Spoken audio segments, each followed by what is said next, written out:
آج کے اس ویڈیو میں ناظرین بات کریں گے کہ ولی اللہوں کی شان میں جو جانے انجانے میں گستاخی ہو جاتی ہے تو اس کا حشر کیا ہوتا ہے۔ اسی طرح کا ایک واقعہ شیخ سراج الدین سوختہ کا ہے، تو چلیے جانتے ہیں۔ جس زمانے میں حضرت مدارالعالمین کالپی میں موجود تھے، قادر شاہ بن محمد شاہ جو کہ شہنشاہ دلی کے فیروز شاہ تغلق کے بھتیجے تھے، حضرت مدارالعالمین کی خدمت میں حاضر ہونے کا خیال آیا۔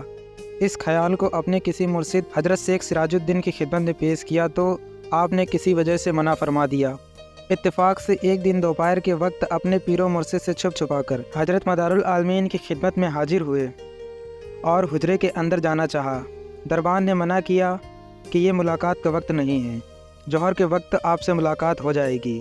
قادر شاہ نے کوشش کر کے چاہا کہ اندر دیکھ لے، لیکن دیوار اونچی ہو گئی۔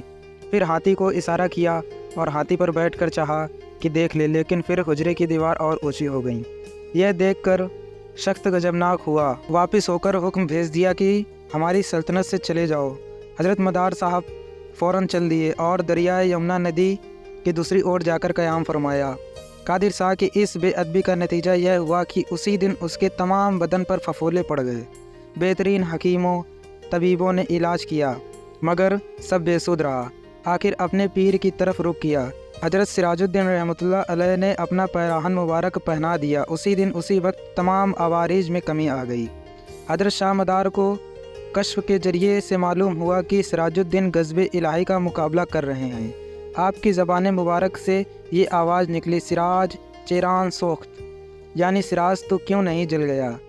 مشہور ہے کہ کلمے کے نکلتے ہی شیخ و شاہ کی حالت بگڑ گئی اور بدن میں سخت سوزش معلوم ہونے لگی، یہاں تک کہ اس تکلیف سے موت کے قریب پہنچ گئے۔ اس وقت اپنے مریدوں کو وصیت کی کہ مجھے بغیر غسل دفن کر دینا، اور انتقال ہو گیا۔ خدام نے کفن دفن کا انتظام کر کے غسل کا انتظام کیا اور یہ خیال کیا کہ بنا غسل کے دفن کرنا شریعت کے مطابق نہیں ہے، لہٰذا مشورہ کیا۔ ایک شخص نے کہا کہ پہلے شیخ کی انگلی پر تھوڑا پانی ڈال کر دیکھو، معلوم چل جائے گا کہ شیخ نے کس وجہ سے غسل کے لیے منع کیا ہے۔ لہٰذا انگلی پر کچھ قطرے پانی کے ڈالے اور انگلی فوراً خاک کی طرح گھل گئی۔ اس وقت لوگ سمجھے کہ اس وجہ سے شیخ نے منع فرمایا تھا۔ اب بنا غسل کے دفن کر دیے گئے اور قادر شاہ کی سلطنت میں بھی خرابیاں پیدا ہو گئیں۔ اس طرح دونوں مرشد و مرید بغیر غسل کیے دفن کر دیے گئے۔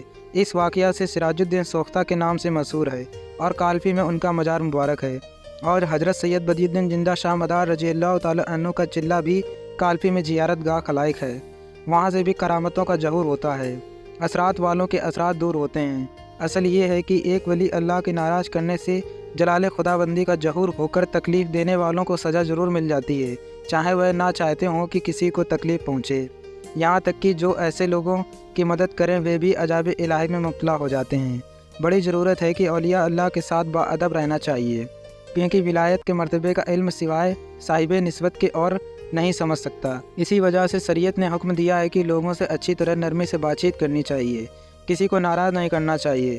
ممکن ہے کہ جس کو ہم تکلیف دیتے ہوں وہ خدا بندی دربار میں اس کا مرتبہ بلند ہو۔ کالپی سے حضرت مدارالعالمین جونپور تشریف لے گئے۔